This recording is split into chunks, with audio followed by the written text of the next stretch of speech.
کم عقل سیٹھ۔ ایک دفعہ کا ذکر ہے کہ سونپور گاؤں میں صوفیہ نامی ایک عورت رہا کرتی تھی۔ اس کی ایک دکان تھی اور جو پورے گاؤں میں بہت زیادہ مشہور تھی۔ اس کی چیزوں کی کوالٹی بہت خوب اور اچھی ہوا کرتی تھی۔ سب لوگ اس سے چیزیں لینا پسند کرتے تھے۔ ارے صوفیہ باجی 2 کلو پھل تول دیں، آج تو بہت پیاری خوشبو مہک رہی ہے پھلوں میں سے۔ نہیں تو میری بیوی مجھے گھر میں داخل نہیں ہونے دے گی جب تک میں آپ کے تازہ پھل نہ لے کے دیا۔ لگتا ہے اب پورے گاؤں میں بس آپ کی ہی ایک دکان بچی ہے جس میں تازہ مال اور فریش چیزیں مل سکتی ہے۔ میٹھے بھائی کی بات سن کر ٹنٹن موسی بھی بولتی ہیں، آپ کی دکان سے بہت اچھی چیزیں ملتی ہیں بیٹا، میں گھر لے کر جاتی ہوں، مجھے بہت پسند ہے اور میرے گھر والے بھی بہت پسند کرتے ہیں۔ آپ کی چیزیں ہیں ہی اچھی، بہت اچھی ہیں، ہم انہیں بڑے شوق سے کھاتے ہیں۔ ارے شکریہ ٹنٹن باجی اور میٹھے بھیا، آپ لوگوں کی تعریف سن کر تو میرا دل باغ باغ ہو گیا۔ آپ لوگوں کی وجہ سے ہی میری دکان بنی ہوئی ہے اور میرے گھر کا خرچ بھی چل رہا ہے۔ آپ لوگوں کی ہی وجہ سے میں اتنی کامیابیوں کی منزل تک پہنچی ہوں، نہیں تو میں کہاں یہاں تک پہنچ سکتی تھی۔ میرے گھر میں بھی فاقے چل رہے ہوتے۔ آپ لوگوں کے مجھ پہ بہت احسانات ہیں کہ آپ لوگوں نے میری اتنی مدد کی، اور ایک عورت ہو کر میں اس مارکیٹ میں اپنا کام کرنے پر خوش ہوں۔ صوفیہ کے سامنے ہی ایک بہت بڑی ایک بیکری تھی جو کہ بہت زیادہ مشہور تھی۔ بہت رش لگا رہتا اور شہر سے بھی لوگ وہاں کی چیزیں لینے آتے تھے، جو کہ ایک ذمہ دار کی تھی، اور سیٹھ بہت ہی برے سبھاؤ کا آدمی تھا۔ پہلے تو اس کی دکان پر بہت زیادہ رش لگا رہتا، لیکن صوفیہ کا مال تازہ اور خوش ذائقہ ہونے کی وجہ سے تمام گراہک اس کی طرف چلے جاتے، اور اب سیٹھ کی دکان بالکل خالی تھی، اس کی طرف کوئی گراہک نہیں آتا تھا، جس کی وجہ سے سیٹھ کو بہت غصہ آتا تھا، اور اس کو یہ بات ہضم نہیں ہو رہی تھی کہ صوفیہ کا کاروبار کیوں چل رہا ہے۔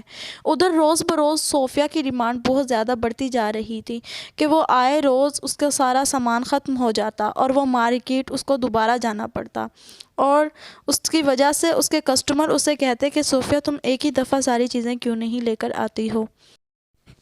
تم ایک بار ہی کیوں نہیں صوفیہ سب کچھ لے آتی؟ تم بار بار مارکیٹ تمہیں جانا پڑتا ہے۔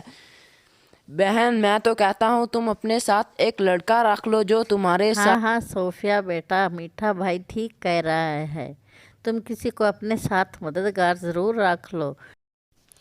ہاں ٹنٹن موسی اور میٹھا بھائی، آپ بالکل ٹھیک کہہ رہے ہیں، لیکن میں کیا کروں، میں کسی پہ یقین بھی نہیں کر سکتی۔ اتنا جلدی کسی پہ یقین کر کے اپنے پاس رکھنا بھی بہت مشکل کا کام ہوتا ہے، لیکن پھر بھی میں کوشش کروں گی کہ کوئی بہت ہی اچھا بندہ مجھے مل جائے جو میری مدد کرے۔ ادھر سیٹھ صوفیہ کے کسٹمرز کو دیکھ کر بہت غصے میں آ جاتا ہے۔ وہ مارکیٹ میں سارا دن اس پہ نظر جمائے رکھتا ہے، کیونکہ اب اس کی بیکری تو بند ہو چکی تھی اور کوئی لوگ بھی اس کے پاس نہیں آتے تھے۔ سارے گراہک صوفیہ کی دکان پر آتے اور ساری چیزیں لے کر چلے جاتے، اور اس کو صحیح مشورے بھی دیتے کہ اس کا کاروبار ٹھپ نہ ہو جائے، کیونکہ ان کو اس کی فکر ہوتی تھی کہ اگر اس نے اپنا کاروبار بند کر دیا تو ہمیں تازہ چیزیں کہاں سے ملیں گی۔ ادھر سیٹھ کے پرانے گراہک اور شہر کے کسٹمر بھی صوفیہ کے پاس آنے لگے تھے۔ اس کی چیزوں کی کوالٹی کو دیکھ کر وہ اس سے ڈیلنگز کرنے لگے۔ منا بھائی، مجھے لگتا ہے ہم صوفیہ کی دکان پہ پہنچ گئے ہیں، جو کہ اس ٹاؤن کی سب سے مشہور مارکیٹ میں ہے، اور یہاں کی چیزوں کی تازگی کی خوشبو تو ہر جگہ پھیلی ہوئی ہے۔ لگتا ہے واقعی میں اس کی چیزوں کی کوالٹی بہت خوب ہے، فریش ہیں، اسی لیے تو لوگ یہاں سے لیتے ہیں۔ چلو آج ہم بھی یہیں سے چیزیں لیتے ہیں اور اچھی بھی مل جائیں گی۔ صوفیہ باجی السلام علیکم۔ وعلیکم السلام بھائی، خیریت؟ بولیں کیا لینا ہے آپ کو؟ सूफिया बाजी, हम आपसे चीज़ें ख़रीदने आए हैं। पहले हम सेठ के कस्टमर रह चुके हैं और सेठ की तो वो बात है, ऊंची दुकान और फीका पकवान, लेकिन हम चीज़ों की क्वालिटी को मद्देनज़र रखते हुए आपके पास आए हैं। हमें आपसे मायूसी का सामना नहीं होगा, हमें उम्मीद है कि अच्छी चीज़ें मिलेंगी। जी जी भाईजान, क्यों नहीं, इंशाल्लाह बहुत अच्छी चीज़ें आपको मैं दूंगी। मेरी चीज़ों की क्वालिटी फ़्रेश होती है, अगर किसी को ना पसंद आए तो वो काबिल वापसी भी होती है, क्योंकि मैंने अपनी चीज़ों का मायार अभी तक गिराया नहीं है। इधर सेठ सारी बातें खड़ा होकर सुन रहा था और उसे इस पर बहुत गुस्सा आया। सेठ ने एक प्लान बनाया और वो एक दिन जब सूफिया शाम को सारी चीज़ें बेचकर फारिग हो गई और अपनी दुकान बंद ही करने लगी थी कि वो एक हथियार लेकर आया और सूफिया पर वार करना चाहा। सेठ इसी सोच के साथ आया था कि वो सूफिया को मार देगा और इसकी दुकान बंद हो जाएगी। उसके बाद उसका बिज़नेस बहुत ज़्यादा ग्रो करेगा और वो अमीर हो जाएगा। दोबारा फिर से उसकी दुकान वैसे ही चलेगी और पूरे गांव में मशहूर रहेगी और लोगों के पास कोई दूसरा ऑप्शन नहीं होगा कि वो दूसरों से चीज़ें ख़रीदे। अब सूफिया इस चीज़ से बिल्कुल आरी थी, उसे नहीं पता था कि सेठ उसको मारने के इरादे से आया है। वो बंद करने के लिए अभी सोच ही रही थी कि यकदम उसे सेठ आता हुआ दिखाई दिया और उसने वार कर दिया और सूफिया को मार दिया। सूफिया को मारने के बाद सेठ ने उसकी लाश को फेंकवा दिया था और किसी को कुछ मालूम नहीं था कि सूफिया कहाँ चली गई। लेकिन अगले ही रोज़ सूफिया फिर लोगों के साथ डील कर रही थी। ये बात देखकर बहुत परेशानी के आलम में वो छुप गया, लेकिन ये बात उसको समझ नहीं आ रही थी कि सूफिया फिर से अपनी दुकान पर कैसे मामूल के मुताबिक खड़ी हो सकती है और कैसे अपने कस्टमर्स के साथ वैसी बात कर सकती है नॉर्मली, क्योंकि सेठ ने तो उसे मारकर फेंकवा दिया था। इधर सूफिया का बदलता हुआ रवैया और बदलती सूरत ने लोगों को उससे सवाल पूछने पर मजबूर कर दिया और वो पूछने लगे। टुनटुन मौसी कहती हैं, अरे सोफिया बेटा, आज तुम्हारा चेहरा क्यों बदला बदला लग रहा है? ऐसा क्यों है बेटा? सूफिया बहन, बड़ी कमज़ोर नज़र आ रही हो। आज आपका रवैया भी बदला बदला हुआ है। मुझे लगता है आप बहुत थकन महसूस कर रही हैं।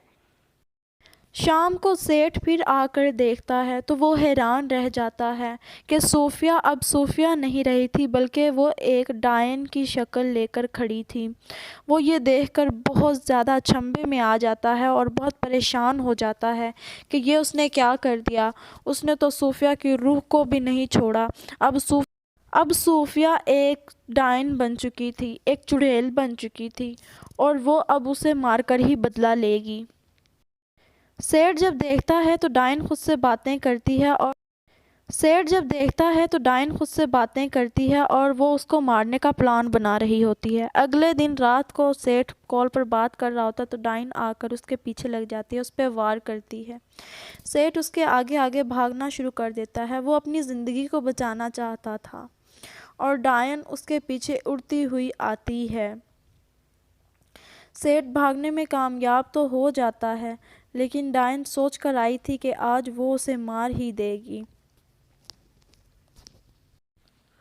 अरे ओ सूफिया का भूत मेरी जान नहीं छोड़ रहा। पहले सूफिया और अब इसका भूत। मैं किधर जाऊं? अरे रुको रुको सेठ, तुम्हारी तो आज मैं खबर लेती हूँ। तुमने मुझे मारा था ना, आज मैं उससे भी बड़े खंजर से तुम्हें मारूंगी। अरे रुक जाओ, तुम भाग कहाँ रहे हो? मेरी पकड़ से तुम भाग नहीं सकते। तुम आज मेरे हाथों मरोगे। तुम कैसे भाग सकते हो मेरे हाथों से? आज तो तुम बच गए, लेकिन कल मैं तुम्हें ज़रूर छोड़ूंगी नहीं। मैं तुम्हें मार के ही दम लूँगी, मुझे भी चैन नहीं आएगा। ये बात पूरे गांव में फैल जाती है कि सूफिया एक चुड़ैल की शक्ल ले ली है। अगले दिन मीठा भाई पुलिस को लेकर वहां पर आता है और वो बात करता है सूफिया से कि वो ऐसा क्यों कर रही है और उसे क्या हुआ ऐसा कि वो एक चुड़ैल बन गई। तो सूफिया उसे बताती है, हाँ, मैं चुड़ैल बन गई क्योंकि मुझे सेठ ने मार दिया था रात को और मेरी लाश को फेंक दिया था पानी में। लेकिन अब मैं उससे बदला लेने के लिए आई हूँ। जब तक बदला नहीं लूँगी मैं नहीं जाऊँगी। इतने में तांत्रिक भी वहाँ पर। मीठा भाई एक तांत्रिक को भी बुलाता है तो तांत्रिक यही कहता है कि इसका एक ही हल है, और वो ये कि अगर सेठ को उसके किए की सज़ा मिल जाए तो इसकी रूह को सुकून मिल जाएगा। अगर हम उस जिम्मेदार को उसके किए की सज़ा दे दें तो इस रूह को शांति मिलेगी। फिर तुम्हें इस गांव को छोड़कर जाना होगा अपनी रूहों के पास। मीठा पुलिस वाले को उसकी सेठ की बेकरी पर लेके जाता है और कहता है, यही है वो सेठ जिसने सोफिया का कत्ल किया। अरे ओ सेठ, बहुत तुमने कर ली बाहर रह के आशियाँ। अब मैं तुम्हें ले जाऊंगा और जेल की हवा खिलाऊंगा। तुम यहाँ पे रहने के काबिल नहीं हो। तुम इस दुनिया में एक। फिर पुलिस सेठ को पकड़ करके ले जाती है। सेठ तो काफ़ी इधर उधर देखता है कि उसको बचने का कोई तरीका मिल जाए, लेकिन खैर उसको कोई भी ऐसी तरीका नहीं सोचता कि वो बच सके पुलिस के हाथों से। मजबूरन वो पुलिस के हाथों अपने आप को अरेस्ट करवा देता है और पुलिस उसको लेकर जेल में डाल देती है। उधर तांत्रिक और मिट्ठू सोफिया की रूह को ज़रूर सुकून आ जाएगा ना बाबा जी। सेठ को उसके किए की सज़ा मिल गई और सोफिया की रूह को सुकून मिल गया और दुकान मीठे ने संभाल ली।